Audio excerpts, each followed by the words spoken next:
할렐루야. 우리 옆분과 인사합시다. 하나님 우리 함께 하십니다. 시작. 하나님 우리 함께 하십니다. 우리 옆분 얼굴 보면서 이렇게 인사합니다. 당신의 얼굴을 보니 하나님의 얼굴을 보는 것 같습니다. 시작. 당신의 얼굴을 보니 하나님의 얼굴을 보는 것 같습니다. 네, 반갑습니다. 다 저를 주목해 주시기 바랍니다. 박찬희 작가가 쓴 한 번뿐인 인생은 어떻게 살아야 하는가라는 베스트셀러 에세이가 있습니다. 이 에세이에서 박 작가는 사람들에게 큰 행운이 오기 직전에 일어나는 공통적인 현상 14가지가 있다고 이야기합니다. 14가지를 소개합니다. 첫 번째, 갑작스레 견디기 힘들 만큼 고난과 역경이 찾아온다. 두 번째, 믿었던 사람이 나에게 등을 돌린다. 세 번째, 이상하리 만큼 일이 꼬이기 시작한다. 네 번째, 많은 잡생각과 걱정이 많다. 다섯 번째, 하루 종일 기운이 없고 피곤하다. 여섯 번째, 스트레스가 쌓이고 심적으로 지쳐간다. 일곱 번째, 안 좋은 일이 한 번에 몰아서 온다. 여덟 번째, 사람들을 만나거나 외출하는 게 줄어든다. 아홉 번째, 사소한 거에도 쉽게 예민해진다. 열 번째, 최근 들어 부정적인 말과 욕을 자주 한다. 11번째, 자주 까먹고 자주 실수를 한다. 12번째, 몸은 너무 피곤한데 잠을 쉽게 자지 못한다. 13번째, 삶의 만족도가 매우 낮아진다. 14번째, 다 부질없고 하루를 보내는 게 아니라 버티는 것만 같다. 이 상은 대운이 오기 1, 2년 사이에 신기할 정도로 모두가 겪게 되는 현상들이라고 작가는 말합니다. 혹시 우리 가운데 14가지가 다 해당이 되는 분이 있습니까? 곧 1, 2년 사이에 대운이 올 뿐입니다. 진심을 말씀드립니다. 저랑 친하게 지냅시다. 그런데 사실 보통 사람들은 이 14가지가 다 해당이 되면 크게 좌절하고 맙니다. 대운이 오기 전에 이미 삶을 지탱할 힘을 잃어버리고 맙니다. 당연합니다. 이 중 몇 가지가 해당되어도 힘이 드는데 14가지가 전부 해당됨에도 좌절하지 않고 대운이 올 징조로 믿고 생각할 수 있는 일은 거의 없기 때문이지요. 이건 신앙이도 마찬가지지요. 신앙인들도 이렇게 삶에 안 좋은 일들이 연속하여 생기면 좌절하고 삶을 버틸 힘을 상실하고 맙니다. 심지어 신앙인들은 하나님이 나를 버리셨거나 아니면 하나님이 나를 공격하고 계신다고 생각해 버립니다. 우리는 이런 생각을 동방의 의인 욥에게서도 발견하게 되지요. 욥은 하루아침에 모든 재산과 10명의 자녀와 자신의 건강과 아내까지 다 잃어버리는 비극을 당하지요. 설상가상으로 자신을 위로하러 왔다는 친구들에게서조차 도리어 비난과 정죄까지 당하고 맙니다. 이때 욥은 하나님께 이런 질문을 하지요. 욥기 10장 18절을 제가 쉬운 우리말로 의역해서 읽어드리겠습니다. 주님께서 손수 나를 빚으시고 지으셨는데 어째 이제 와서 나에게 등을 돌리시고 나를 멸망시키려고 하십니까? 보세요.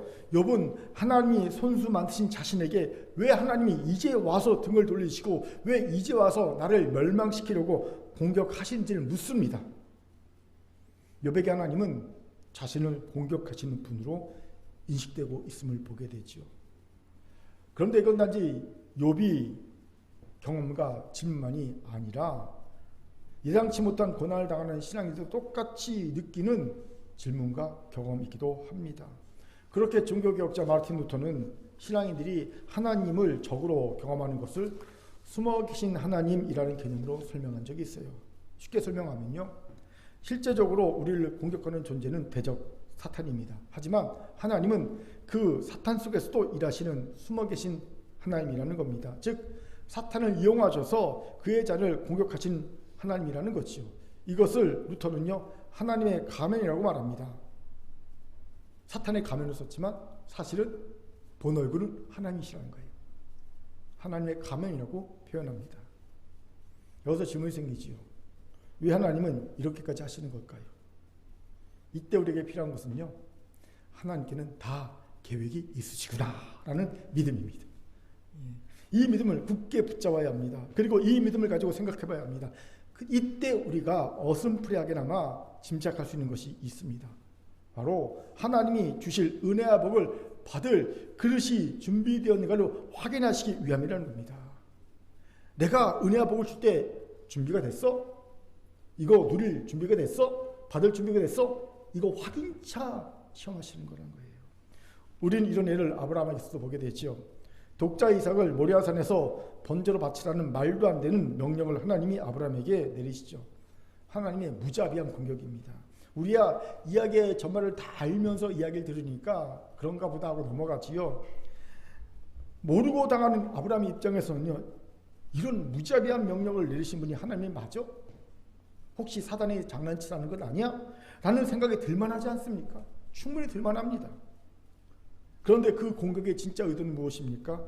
하나님을 경외하는 자라는 인정과 칭찬을 주기 위함이었습니다. 이 복을 받을 준비가 아브라함에게 되어 있는가를 확인하시기 위함이었지요. 그래서 하나님은 가면을 쓰고 아브라함을 공격하신 겁니다. 그렇게 사랑하는 금교회 성도 여러분, 혹시 우리 중에 하나님이 공격하신 것 같은 고난이 연거푸 일어나고 있는 이가 있습니까? 그렇다면 이제 그 고난이 사실은 내게 은혜와 복을 주시기 위한 사전 준비 작업이라는 것을 믿고 고백할 수 있어야 합니다. 원래 새벽에 가까울수록요, 어둠은 짙습니다.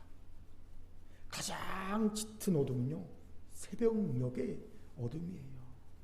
오늘 이 깨달음과 믿음의 고백이 있기를 주의 이름으로 축원합니다. 아멘. 자, 저를 따라합시다. 하나님의 공격에는 다 이유가 있습니다. 옆분을 보면서 복을 받을 준비를 합시다. 시작. 복을 받을 준비를 합시다. 아멘. 이런 우리에게 본문의 야곱이 귀한 통찰을 주죠. 본문을 봅시다. 본문은 아주 잘 알려진 이야기지요. 그렇게 굳이 자세한 설명을 하지 않겠습니다. 형 에서를 만나기 전에 긴박한 위기 상황 속에서 홀로 남겨진 야곱은요, 설상가상의 공격을 당하죠. 나중에 하나님으로 밝혀지긴 하지만 이름 모를 존재의 공격을 받은 겁니다. 본문에는 고상하게 씨름으로 번역하고 있지만 히브리어 아바크는요, 사실 먼지를 뒤집어 쓸 정도로 싸우다, 즉 싸우다 보니까 먼지가 나갖고 아예 싸우는 사람이 안 보일 정도, 그렇게 먼지가 난 정도의 싸움을 말할 수 있는 단어입니다. 한마디로 속된 말을 표현하면요, 개싸움을 하는 거예요. 개싸움입니다. 그런데 하나님과 인간이 개싸움을 어찌합니까? 그렇게 씨름으로 고상하게 번역해 놓은 거예요. 그리고 이 싸움에서 하나님은 야곱의 허벅지 관절을 쳐서 어긋나게 하심으로 야곱을 설상가상의 위기로 몰아넣으시지요. 이제는 형 에서에게서도 도망치지 못하게 되었기 때문입니다. 쫄뚝거리면서 어떻게 도망다닙니까? 이러니 설상가상의 고난이라고 말하고 있는 겁니다.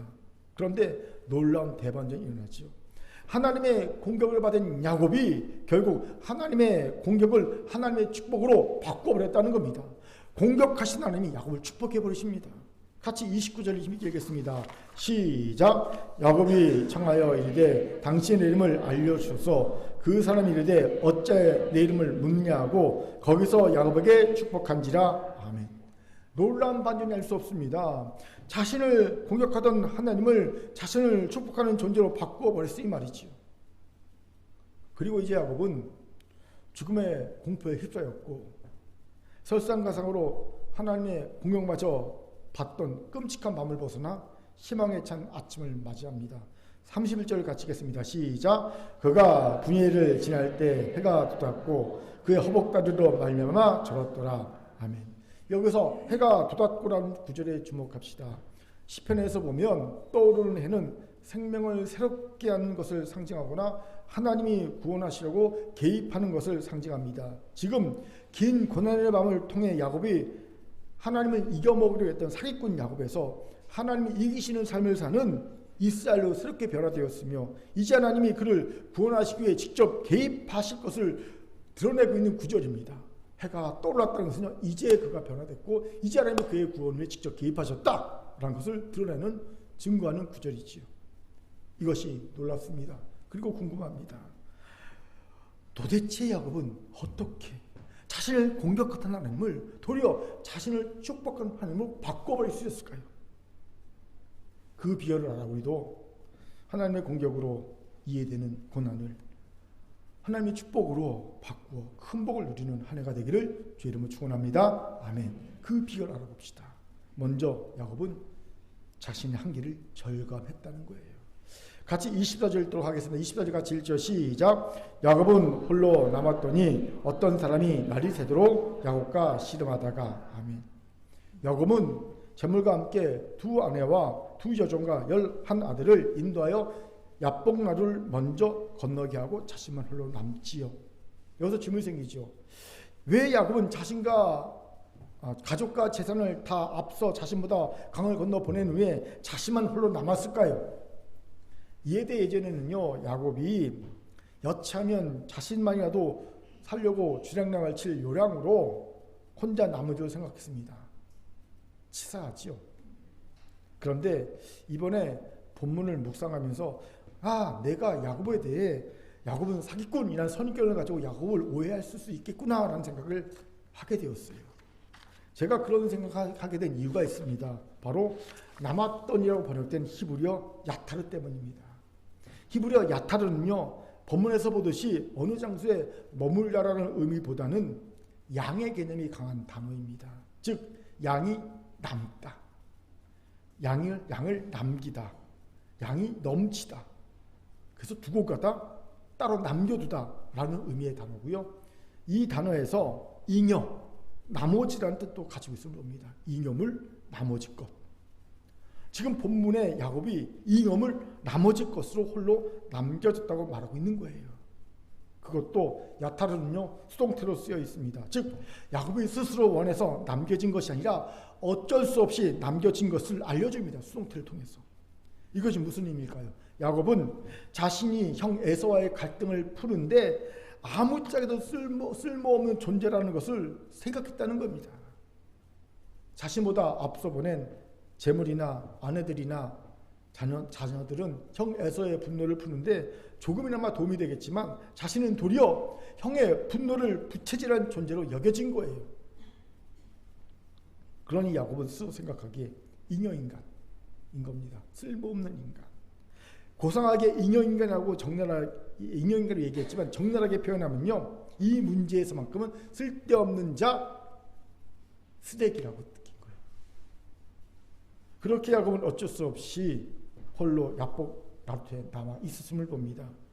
그런데 이런 모습은 기존의 야곱의 모습과는 완전히 다른 모습을 보게 되지요. 기존의 야곱은요, 언제나 자신의 문제에 대해 적극적으로 나서 자신이 직접 해결하려고 했던 진취적인 주체적인 모습의 사람이었던 것을 보게 되죠. 그는 장자권과 축복권도 직접 형 에서와 아버지 이삭을 속이면서까지 자신의 것을 만들었고요. 사랑하는 아내 라헬도 직접 자신이 7년간 봉사했다고 얘기하고 봉사하고 아내를 얻었어요. 또 큰 재산도 삼촌 라반과 단판을 짓고 노력을 통해서 얻었음을 봅니다. 한마디로 야곱은 절대 자신의 인생을 능동태로 살았지 수동태로 산 사람이 아니었습니다. 주도적이었다는 거죠. 그런데 야곱이 이번에는요, 완전히 다른 모습을 보입니다. 물론 할 수 있는 조치를 다 취한 후긴 하지만 그는 이전과 달리 자신의 무력감을 느끼고 있음을 봅니다. 그렇게 야곱은 홀로 남은 것이 아니라 홀로 남겨진 거예요. 강제로. 즉 지금 야곱은 이 문제에 대해서 자신의 한계를 절감하고 있는 겁니다. 난 할 게 없다. 쓸모없다. 스스로 느끼고 있는 겁니다. 그리고 이것이 하나님의 공격을 축복으로 바꾼 비결임을 보죠. 왜입니까? 하나님은 자신의 한계를 절감한 이에게 긍휼을 베푸시는 자비의 하나님이시기 때문입니다. 우리가 많이 듣는 대로 인간의 끝은 하나님의 시작이잖아요. 우리의 절망은 하나님의 구원의 시작입니다. 이것을 주목합시다. 하나님의 공격을 축복으로 바꾸길 원합니까? 그렇다면 철저하게 자신에게 좌절하시기 바랍니다. 먼지 털듯이 아무리 자신을 털고 살펴봐도 자신에게는 구원받을 만한 은혜와 복을 받을 만한 의가 공로가 1도 없다는 것을 깨닫고 절감하는 겁니다. 정말 나는 쓸데없는 자구나. 진짜 아무 쓸모없는 자구나. 이걸 절감하는 겁니다. 그러면 하나님이 구원하시기 위해 적극적으로 개입하십니다. 여기서는 의구심이 들 수 있어요. 목사님, 야곱의 경우는 이미 자신의 한계를 절감하고 있지 않습니까? 홀로 남겨졌잖아요. 그런데 설상가상 야곱을 공격하시고 계시지 않습니까? 그런데 이래도 하나님의 공격이 구원을 위한 개입입니까? 절망하고 있는데, 절감하고 있는데 한계를, 그런 야곱을 하나님이 공격하시면서 그게 어떻게 그 공격이 구원을 위한 개입이라고 말씀하십니까? 이건 의구심 들 수 있어요. 잘 들어보세요. 자신의 한계를 절감하는 것이 하나님의 구원을 위한 시작이 됩니다. 다시 말하지만 우리의 절망은 하나님의 시작이기 때문에 그래요. 그런데 우리의 한계의 절감에는 약점이 있습니다. 뭐냐 하면 한계를 절감하면서 우리 인간은 좌절합니다. 포기합니다. 주저앉아 버립니다. 아무것도 하려고 하지 않습니다. 이러면 하나님이 구원을 위한 개입이 의미가 없어집니다. 아무리 하나님이 구원의 손을 내밀어줘도요, 우리가 그 손길을 잡지 않으면요 의미가 없잖아요. 하나님은요 문 밖에서 우리가 문을 열고 하나님을 영접하길 원하시지 우리의 문을 밖에서 부시고 들어와서 우리를 구원하신 분이 아니십니다. 인격적인 하나님이시잖아요. 그렇기에 하나님은 야복 나루토에 혼자 남아있던 야곱을 공격하신 겁니다.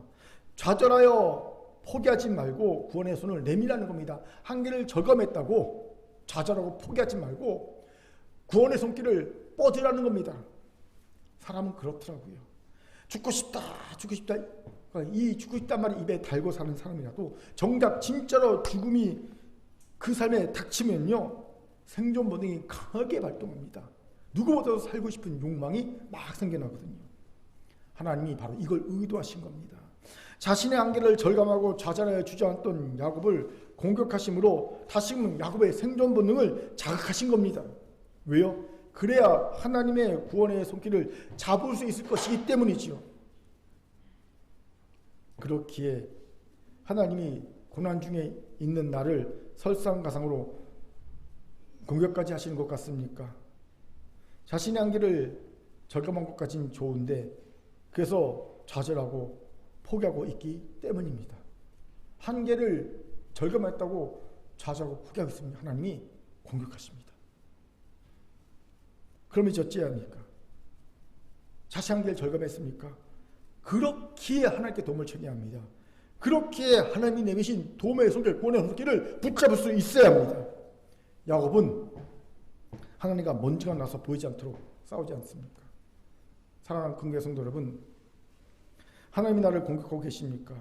또는 이미 죽을 만큼 힘들어 내 한계를 절감하고 있는데 설상가상으로 하나님이 나를 공격하십니까? 그렇다면 이미 하나님의 구원의 손길이 나를 위해 내밀어졌음을 아시기 바랍니다.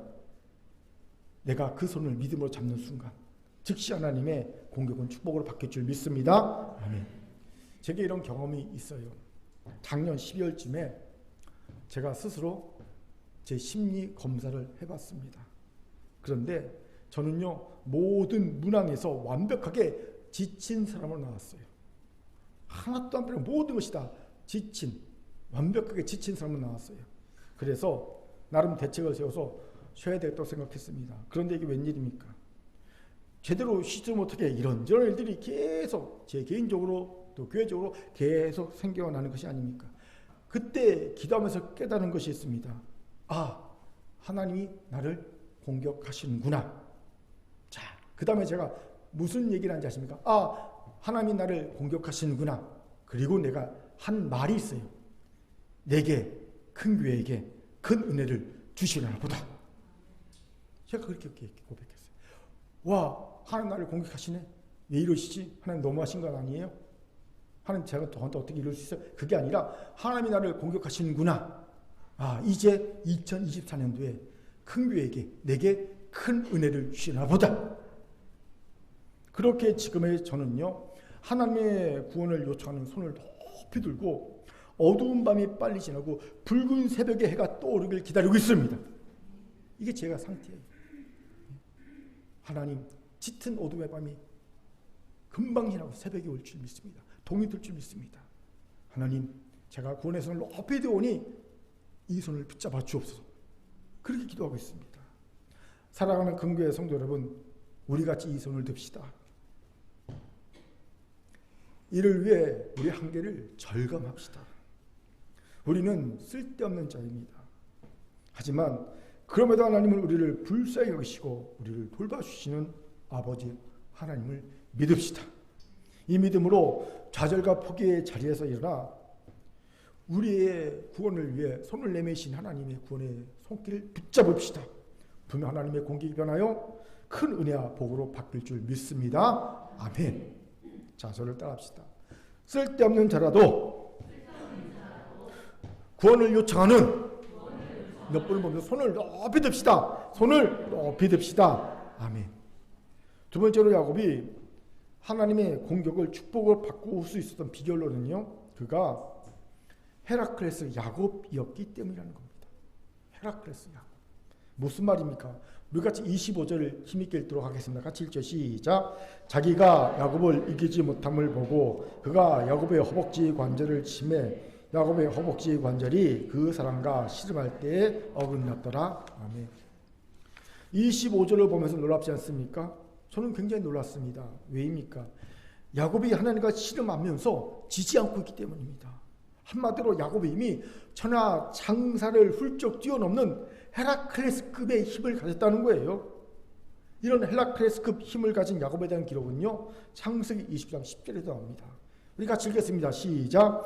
야곱이 그의 외삼촌 라반의 딸 라헬과 그의 외삼촌의 양을 보고 나아가 우물 아귀에서 돌을 옮기고 외삼촌 라반의 양떼에게 물을 먹이고. 아멘.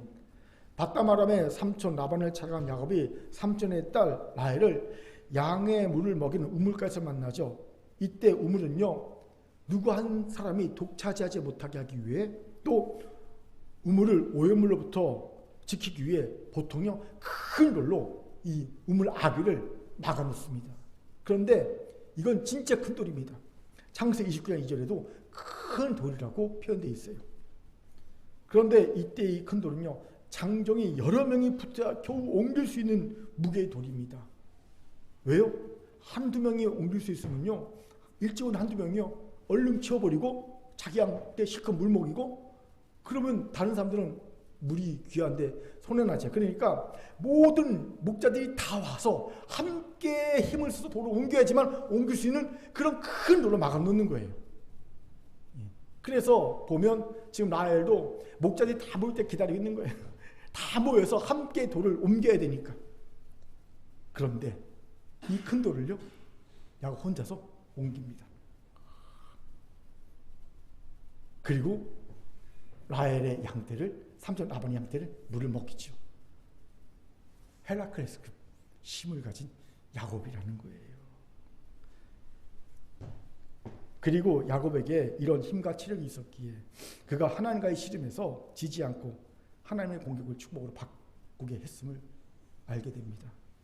하나님의 본문 28절에서 뭐라고 하십니까? 제가 읽겠습니다. 그가 이르되 내 이름을 다시는 야곱이라 부를 것이 아니요 이스라엘 부를 것이니 이는 내가 하나님과 및 사람들과 겨루어 이겼습니다. 야곱이 하나님의 공격을 축복으로 바꾼 결정적 이유가 씨름에서 이겼기 때문이라는 겁니다. 뭐 때문에 이겼습니까? 힘이 있으니까, 체력이 있으니까. 이것을 주목합시다. 하나님의 공격을 축복으로 바꾸기 원합니까? 그렇다면 체력을 길러야 합니다.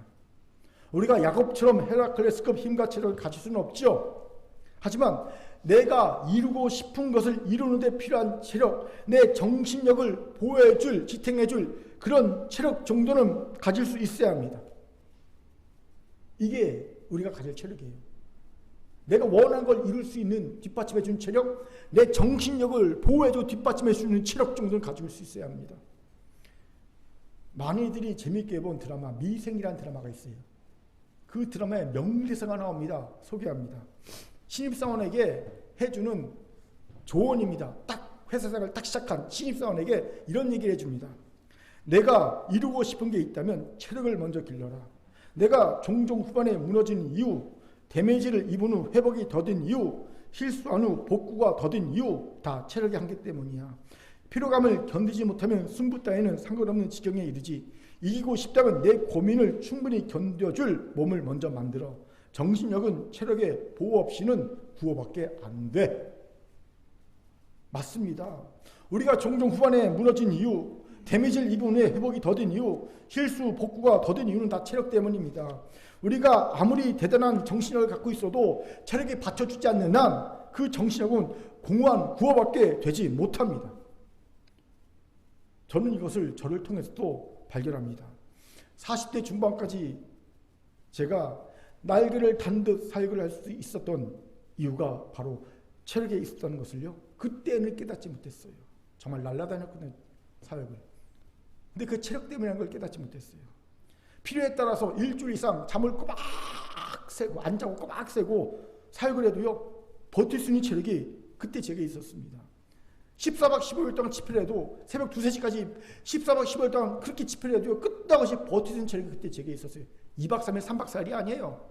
청년부 수련회 14박 15일. 14박 15일요, 혼자 집회를 인도하고 해도요, 끄떡없는 체력이 제게 있었습니다.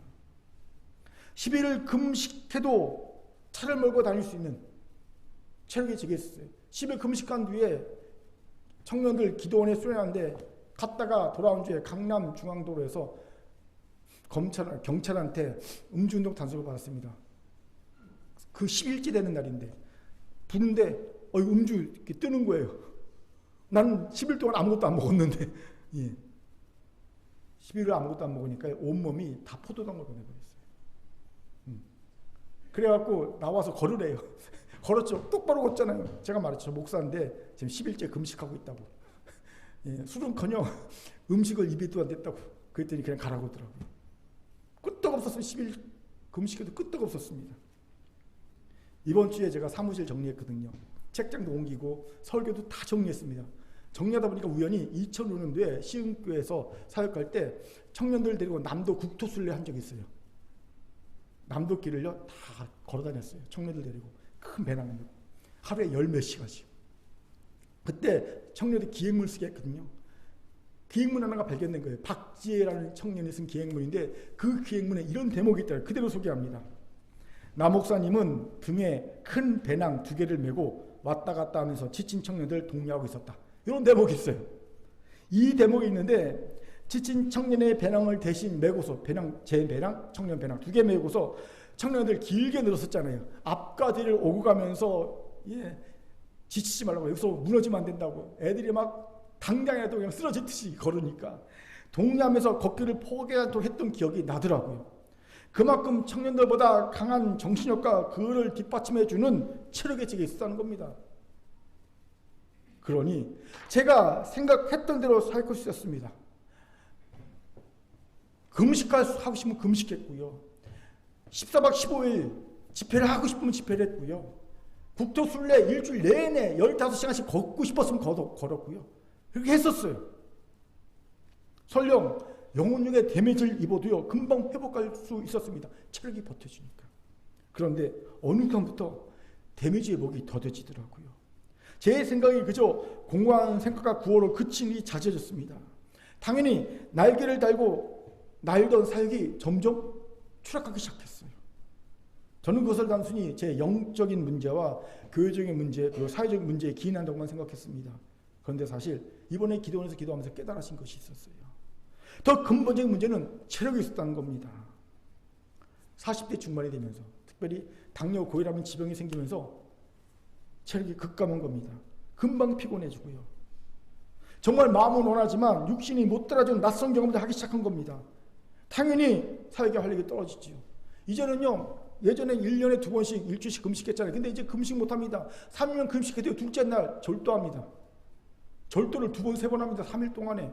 황당한 일이 벌어졌어요. 설마 이번에 그러지 다음은 안 그러지 또 하면 또 그러더라고요. 기도원에서 금식하다 절도했는데 머리는 방에 반은 화장실에 있더라고요. 화장실에서 절도한 것 같아요. 나도 모르게 일어나 봤더니 머리는 다행히 화장실이 아니라 방에, 푹신한 방에, 몸은 화장실에 이렇게 있더라고요. 이런 일 몇 번 하니까 이제 금식 못 하겠더라고요. 1년에 꼭 2번씩 하던 금식을 못 하겠는 거야 이제는요. 왜? 하다 보면 죽을 것 같으니까. 이 사실을 하나님 이번에 깨닫게 해주셨어요. 그렇기에 예전같이 되지는 않겠지만 체력을 키워야 하겠다는 다짐을 했습니다. 어떻게 할까? 어떤 운동을 할까? 저는요 3년 이상 꾸준히 한 운동은 딱 2가지밖에 없어요. 예, 탁구하고 달리기. 제 적성에 맞습니다. 예, 밤새 할 수 있는 건 탁구, 꾸준히 3년 이상 할 수 있는 건 달리기. 제 적성에 맞아요. 그래서 다시 시작했어요. 그리고 앞으로 더 열심히 할 생각입니다. 마찬가지로 여러분도 하나님의 공격인 줄 알면서도 이거 버티면 되는 줄 알면서 못 버틴 이유는요 다 체력 때문입니다. 데미지 받고 회복이 더딘 이유도 사실 체력 때문이에요. 영적인 문제보다 체력 때문입니다. 생각으로는 많은 하나님의 일을 계획하지만 정작 공허한 구에 그치고 마는 것도 체력 때문입니다. 새벽 기도하고 싶죠? 왜 못 나옵니까? 나오면 그날 하루 망치니까. 왜 망칩니까? 체력 때문인 거예요. 체력 때문에. 못 버티거든요.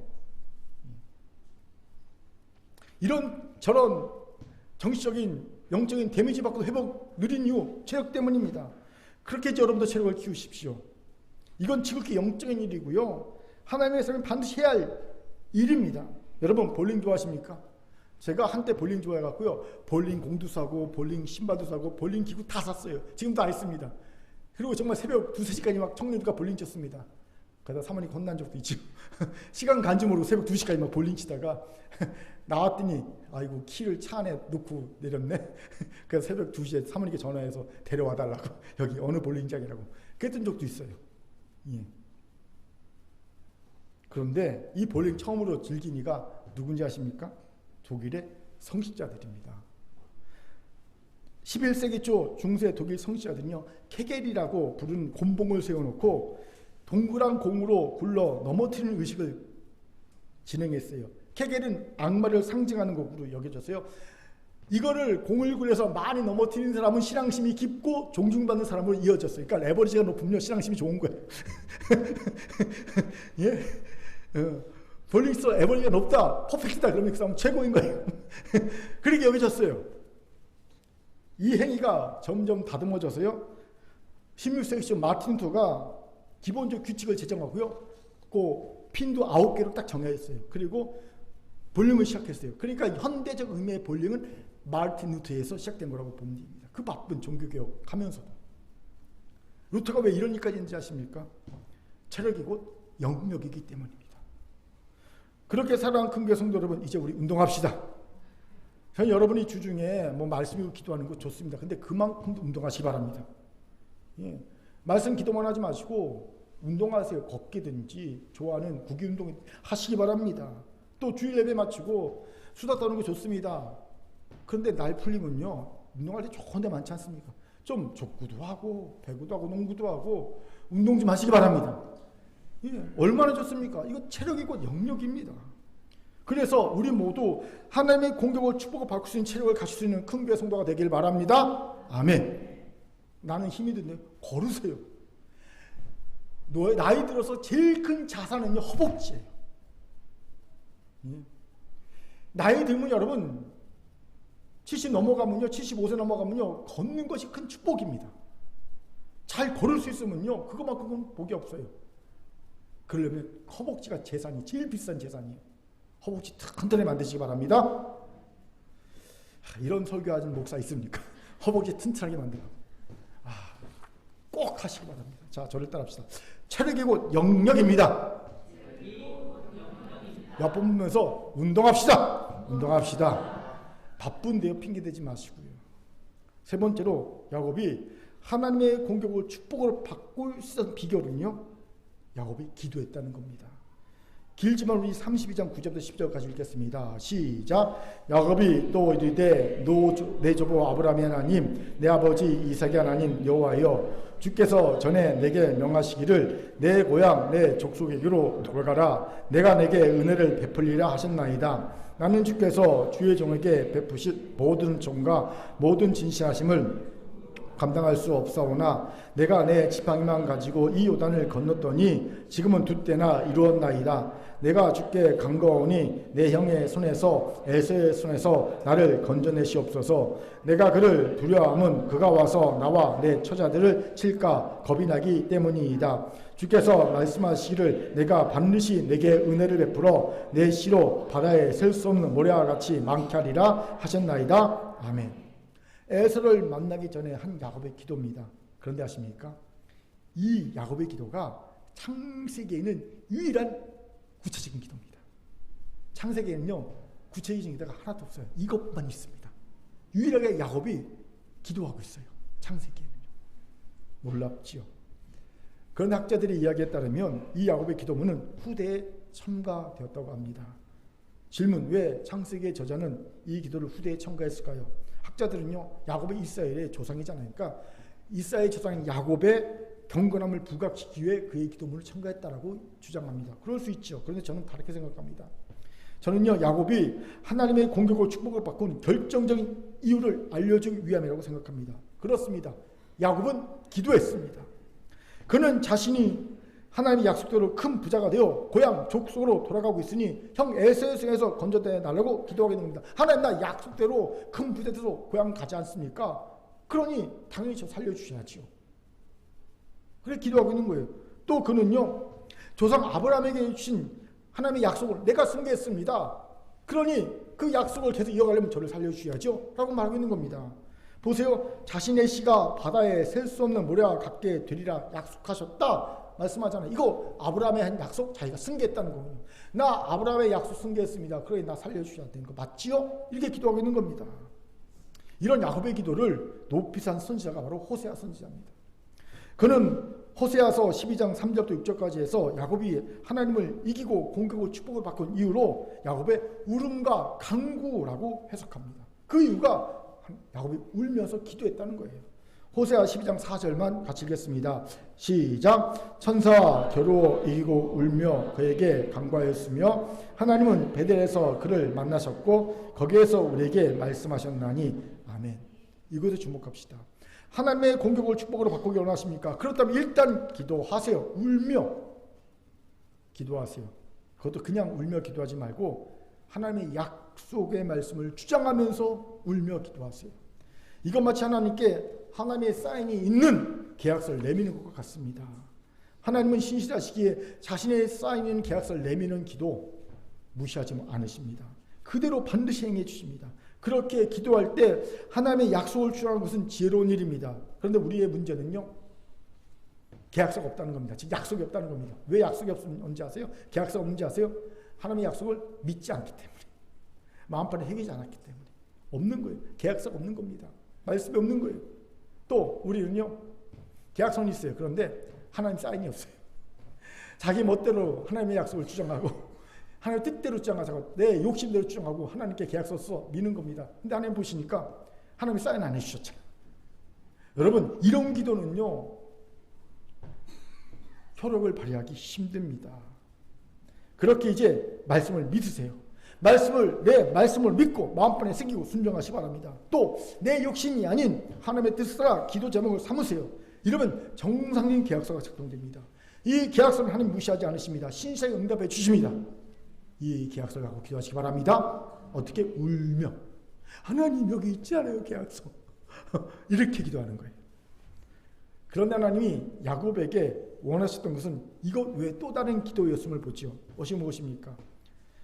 같이 25절, 20절 힘있게 읽겠습니다. 시작. 자기가 야곱을 이기지 못함을 보고 그가 야곱의 허벅지 관절을 치매 야곱의 허벅지 관절이 그 사람과 씨름할 때에 어긋났더라. 그가 이르되 날이 세려하니 나로 가게 하라. 야곱이 이르되 당신이 내게 축복하지 아니하면 가게 하지 아니하겠나이다. 아멘. 25절, 26절에서 우리는 말의 기도만이 아닌 행동의 기도 두 가지를 보게 됩니다. 여러분, 기도는 말의 기도만 있지 않아요. 행동의 기도도 있습니다.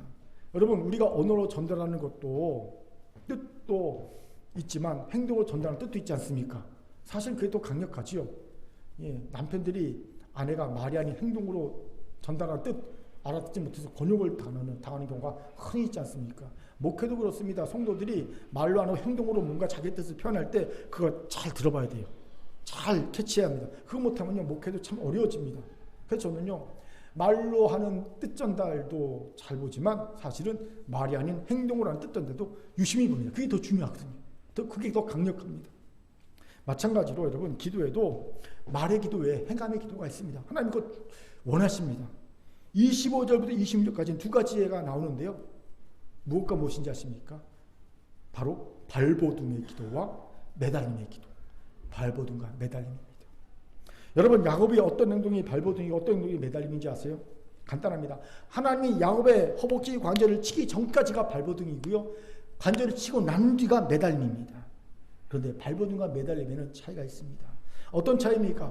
발버둥은 자기를 믿고 하는 짓입니다. 아직까지 내 의와 힘이 남아있는 겁니다. 내 지식으로, 내 자신감으로, 내 젊음으로, 내 노력으로, 내 능력으로, 내 정열로 마지막까지 버티는 것이 발버둥입니다. 하지만 매달림은 다른 거예요. 매달림은 이제 내게는 어떤 의도, 어떤 힘도 남아있지 않습니다. 다 썼어요. 그렇게 이제 그저 상대의 궁을만을 바라보고 매달려 있는 것, 매달림입니다. 허벅지 관절을 치기 전까지 야곱의 기도는 사실 발버둥이었습니다. 그는 자기 한계를 깨닫고 좌절하고 포기하고 있었지만 하나님이 그의 생존 본능을 딱 건드리시자 없던 힘이 생겨나죠. 그쵸? 우리 그렇지 않습니까? 나 이제 손 하나 꼼짝 못할 그런 모습으로 축 처져 있었는데 갑자기 사자가 들이닥쳐요. 그러면요 없던 힘이 생겨나죠. 그렇죠? 내 안에 숨어있던 힘이 생겨납니다. 예. 그리고 살기 위해 발버둥 치죠. 야곱이 그런 거군요. 그가 한계를 절감하고 누워있을 때는 힘도 하나도 없었어요. 그런데 하나님이 갑자기 그를 공격하시니까 생존문을 건너시니까 그 안에 숨어있던 힘이 확 드러납니다. 이거 하나님이 이끌어내신 거군요. 그리고 이거 갖고 발버둥 친 거예요. 예. 이것을 호세아는 우린과 강구의 기도로 해석한 겁니다. 그런 야곱을 향해 하나님은 그의 힘의 근원인 허벅지 관절을 쳐서 그걸 위골시켜 버리십니다. 그의 마지막 남은 힘의 근원을 제거해 버리신 거죠. 이제 진짜 야곱은요 아무것도 남지 않게 된 겁니다. 그러자 야곱은 매달림의 기도를 합니다. 그리고 그는 하나님의 구원을 축복을 바꾸는 데 성공하지요. 왜요? 하나님이 야곱이 원하시던 진짜 기도는 매달림의 기도였기 때문입니다. 우리는 이런 매달림의 기도로 하나님의 공격을 축복으로 바꾼 예수님 당시의 이방인 여인을 하나 알고 있습니다. 바로 귀신 들린 딸의 치유를 예수님께 구했던 수로보니의 여인이죠. 그녀는 예수님께 나와 귀신 들린 딸의 치유를 요청합니다. 그때 예수님은요 이방인 이 여인을 개취급합니다. 자녀의 떡을 채워 개에게 던지면 마땅치 않다. 와, 이거는 동량은 주지 못할 망정 쪽박을 깨버린 거예요. 예수님이 사탄의 가면을 쓰고 공격하신 겁니다. 그때 수로보니 여인은요 예수께 이렇게 강구하죠. 마가복음 7장 20절 가시겠습니다. 시작. 여자가 대답하여 이르되 주여 울수에다 많은 상아의 개들도 아이들이 먹던 부스러기를 먹나이다. 수로보니 여인은 자신을 개라고 인정합니다. 그러면서 상 안에 떨어지는 부스러기도 달라고 구합니다. 자신을 완전히 내려놓은 모습이죠.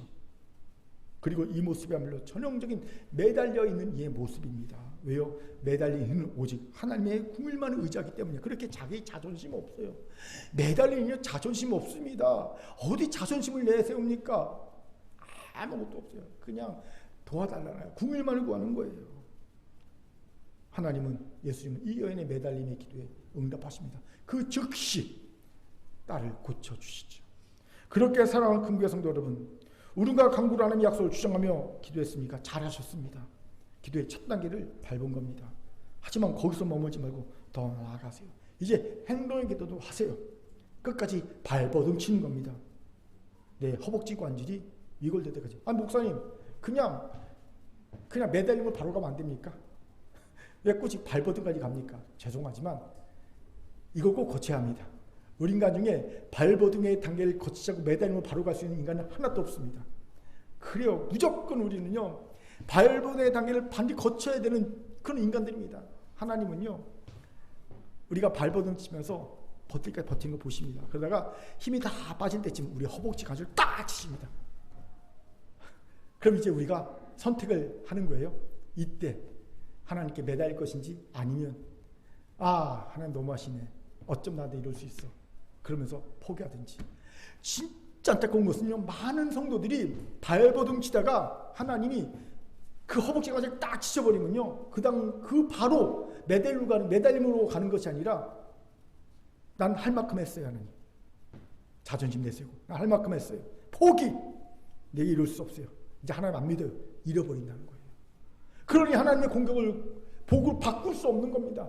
여러분 진짜 지혜로운 자는요, 하나님이 내가 발버둥 칠 때 발버둥 친 내 허벅지까지를 빡 씌워버리면요, 이제 하나님께서 매달림을 가라는 겁니다. 깨달으셔야 돼요. 그리고 그때는요, 그냥 진짜 하나님 자존심 다 내려놓고, 하나님 나 개 맞습니다. 하지만 부스러기에다 주십시오. 라는 식으로 붙잡는 겁니다. 살려주세요. 야곱 보세요. 하나님 내게 축복하지 않으면 안 됩니다. 그때 사실 야곱은 힘이 없거든요. 천사가 그냥 하나님이 툭 치면요, 나가 떨어집니다. 그런데 그런 상황에서 그는요, 붙잡고 안 놓습니다. 매달립니다. 그러니 하나님이 그를 공격하는 걸 멈추시고 축복해 주시지 않겠는 거예요. 축복해 주신 거 아니겠습니까? 고지가 바로 앞인데 포기하는 안타까운 일이 되지 맙시다. 예. 사랑하는 강제 성도 여러분, 우리 이제 이렇게 기도합시다. 울음과 간구로 약속을 주장하는 기도로 시작하여 결국 매달미 기도까지 하나님께 기도합시다. 분명 하나님이 공격하신 것을 바꾸어 우리를 축복하시는, 그리고 새로운 기대와 소망을 가진 새 아침을 맞이하게 될 줄 믿습니다. 아멘. 아멘. 자, 저를 따릅시다. 매달림의 기도까지 나아갑시다. 시작. 매달림의 기도까지 나아갑시다. 이제 말씀을 마치지요. 하나님은 자신의 자녀에게 큰 은혜와 복을 주시기 전에 공격하십니다. 왜요? 주신 은혜와 복을 누릴 준비가 됐는가? 그걸 잘 누릴 수 있겠는가? 확인하시기 위함입니다.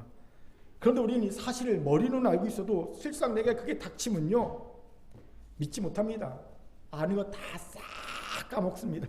그리고 보통 원망, 불평, 좌절, 포기로 은혜와 복을 놓치고 맙니다. 이런 우리라도 야곱처럼 하나님의 공격을 축복을 바꿀 수 있는 방법이 있습니다. 뭔지 아십니까? 몰라도 일단 바꿀 수 있는 방법, 바로 간절함과 절박함입니다. 옛날에 달리기를 진짜 잘하는 개가 있었어요. 자기 동료들한테 자기의 달리기를 항상 자랑했어요. 내가 제일 잘 달려. 나르는 이 개가 토끼 한 마리를 잡다가 그만 놓쳤어요. 망신당한 겁니다. 그러자 이때다 싶은 동료 개들이 깔깔깔 비웃습니다. 달리기 잘한다 그렇게 자랑하더니 토끼 한 마리 놓치고 참 아이고 한심하다. 그러니까 이 개가 뻔뻔하게 이렇게 얘기합니다. 자네들이 알아야 할 것이 있어. 그 토끼는 목숨을 위해서 뛰었고 나는 그냥 저녁 식사거리를 위해서 뛰었다는 거야. 무슨 얘기입니까? 간절과 절박함의 차이가 있었다는 거예요. 이 말을 들으면서 야복강과 야곱이 떠오르지 않습니까? 그가 어떻게 하나님의 공격 축복을 바꿀 수 있었나요?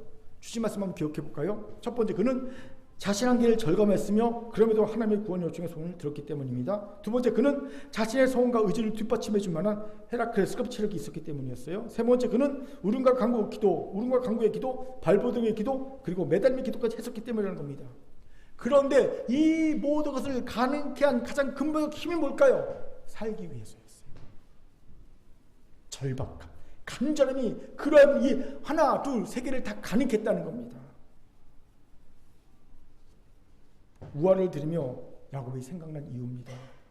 그런데 이런 간절함, 절박함이 우리에게도 필요합니다. 특히 하나님의 공격을 받고 이 공격을 축복으로 바꾸려는 이에게 꼭 필요합니다.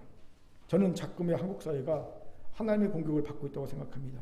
그렇지 않고는 절대 생길 수 없는 정권이 생겨났고 일어날 수 없는 일들이 일어나고 있기 때문입니다. 그렇지 않다면 한국교회가 이렇게 약화될 수 없고 한국교회가 여전히 어려울 수 없습니다. 그렇게 이제 하나님의 공격을 축복을 바꿔야 합니다. 이를 위해 우리 모두 일단 간절과 절박함을 회복합시다.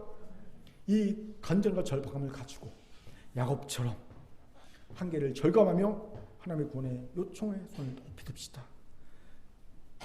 내 소원을 뒷받침할 줄만한 체력을 키웁시다. 기도와 울음과 간구의 기도, 발버둥 기도, 더 나아가 매달림의 기도까지 합시다. 분명 우리 모두 사기꾼 야곱이 아닌 하나님이 일으키는 자 이스라엘로 변해서 구원과 소망의 해가 떠오르는 새 날을 맞이하게 될 줄 믿습니다. 이런 우리가 되기를 주의 이름으로 축원합니다. 아멘. 하나님의 주신 말씀이었습니다. 기도하겠습니다. 사랑과 자비 하나님, 우리가 하나님의 공격을 받습니다. 하나님, 이 공격을 받고 원망, 불평, 낙담, 좌절하는 자가 아니라 도리어 큰 복으로 축복으로 변화시키는 우리 큰 교회 성도들 되게 도와 주옵소서. 우리에게 간자가 절박함을 도와주셔서 야곱의 행동을 본받게 도와주옵소서. 감사드리며 예수님 이름으로 기도합니다. 아멘.